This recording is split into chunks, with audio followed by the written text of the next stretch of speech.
Hello folks, I am back and this time I'm going to give you my 1,000 round review of the Walther PDP. Now I was hoping a lot of great things about this firearm, but I'm going to get to it and let you know about the positives first. First of all, just to recap a little bit, I do like the grip. The grips are very good. They feel very good. And if you remember my previous video, I had mentioned about the firearm not being it was pushing my finger out. That is no longer the case. Maybe it was a break-in thing or maybe it was a me thing, but that is basically not the case. And I'm going to show clear. I forgot to do that earlier because the YouTube gods will be after me, but it is clear and there was no magazine to begin with. So one of the things I said previous was that when the trigger is suppressed and that it felt like the uh, trigger was pushing my finger forward too quickly. So that kind of like broke in. I guess that was, like I said, it's either break in or me shooting trigger thing. But the trigger is actually very smooth. The action is very, very well with this particular firearm. The PDP is a very, very accurate firearm. And as you see here, I put the Holosun 507C X2 on here, and I'm really liking this optic on here. Usually I use a SIG or a Vortex optic on here, so on my most of my firearms, but this is a different change for me. This is the second firearm I have with the Holosun on there, so I'm really liking it. Now, let me just show you what I'm talking about. Accuracy real quick. Accuracy here.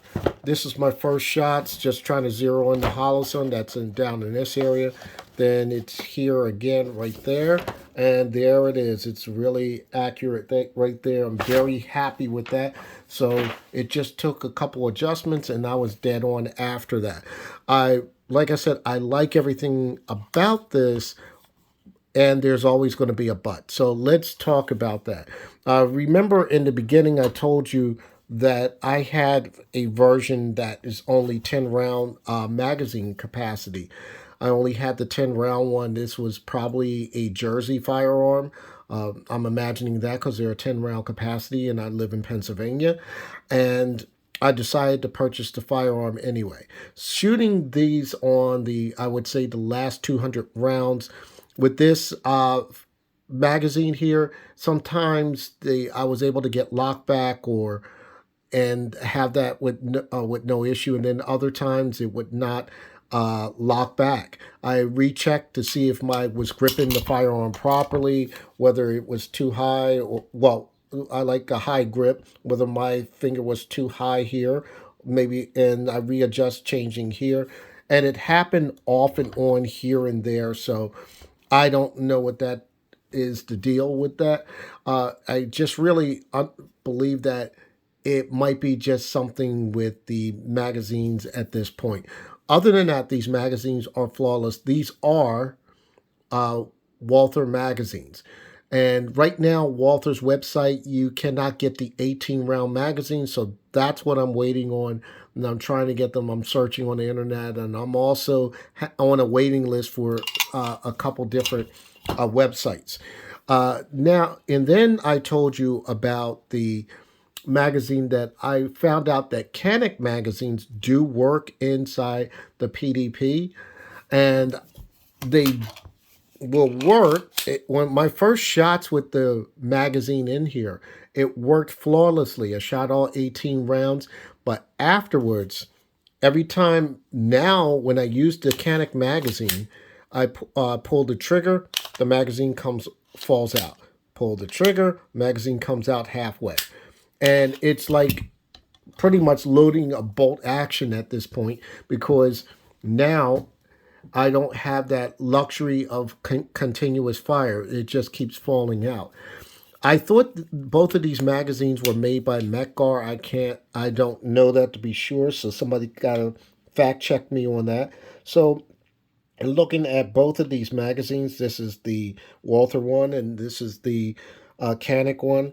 They look very similar, except for the dimple here. The dimple here is to make this a 10-round capacity.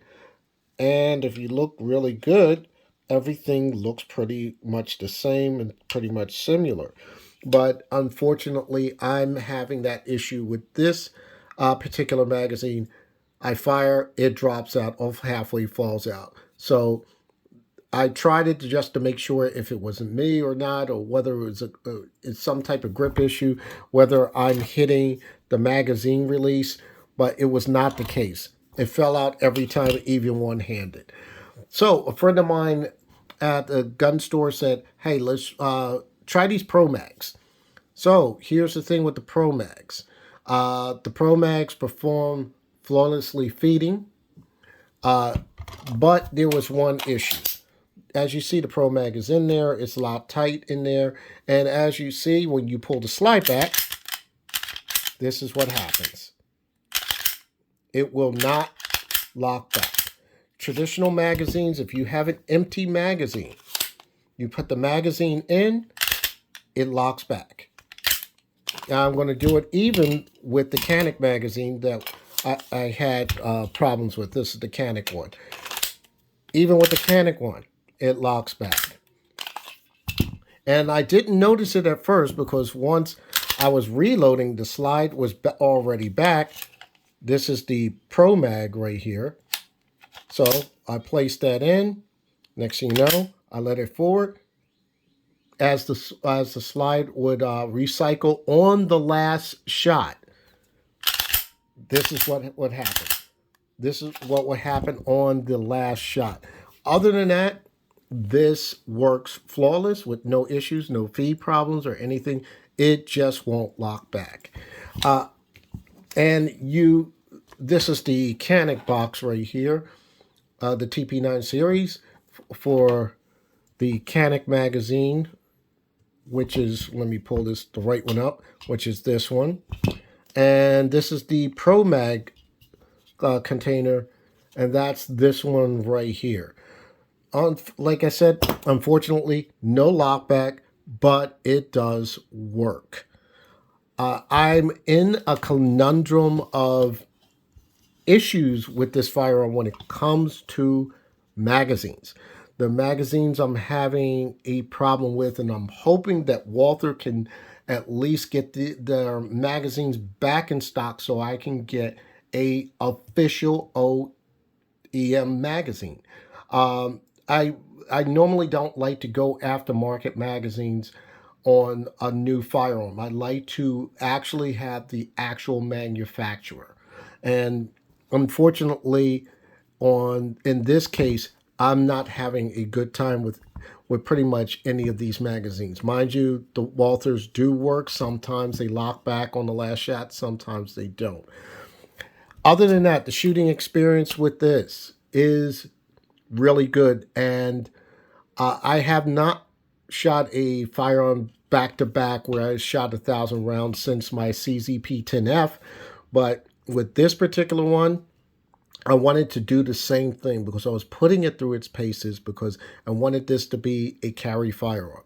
At this point in time, I do not have the confidence to carry this firearm due to the magazine issues. And I believe all of the problems that are happening right now are due to magazine issues. So I'm hoping that Walther will at least ramp up production for their magazines, and so I can at least see if that's the real problem or whatever the case may be. Like I said, functionality of the firearm, how it feels, how it looks, how it performs with an optic, it works perfectly fine.